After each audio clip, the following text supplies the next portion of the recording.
Hi everyone, I just want to talk about tonguing, especially tonguing like at the beginning of a phrase. So a lot of times as clarinet players, we're kind of guilty of sneaking in with only our air, basically going who to start the note instead of to or do. So a who entrance, like on a G above on the top of the staff, G sounds like this.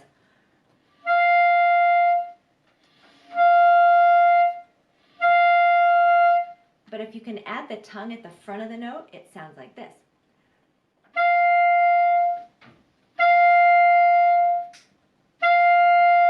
You get that explosive kind of ping at the front with your tongue. And as you get better and better at that, you can control how much of the ping you get, how much of the kind of percussive noise you get. But I want to talk about how to do that, because a lot of people just say, start the note with your tongue, but they don't really describe what's happening. So what's happening is this.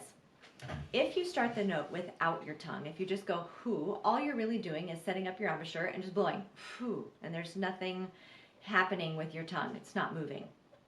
But if you want to get that ping and you want to start the note with your tongue, what you do is you put your tongue on the reed and you push the reed against the mouthpiece so that it cannot vibrate. So when you do that, and then you blow, nothing will happen except for your air is going to be building up behind your tongue. So like this, I'm going to put my tongue on the reed, and then I'm going to blow, and nothing will happen.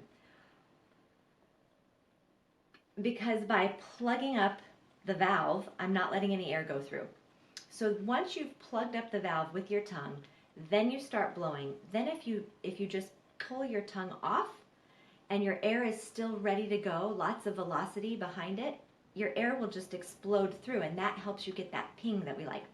So I'm going to put my tongue on the reed, then blow, let the air build up, and then pull my tongue off, and this is what you get.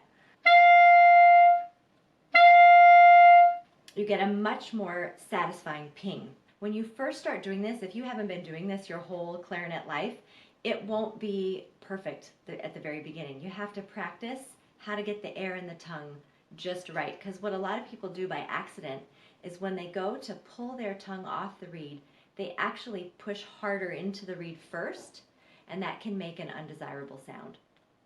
So keep that in mind, that you want to start your notes with the tongue. The higher up you go, the more likely that you're going to get a groan or an unclean attack if you don't use your tongue. So if you try to start your like a high E above the staff with no tongue at the front, it can be very difficult. It can get the little V right before the sound, right before your embouchure and air kick in. If you start it with your tongue, you get a much more clean attack.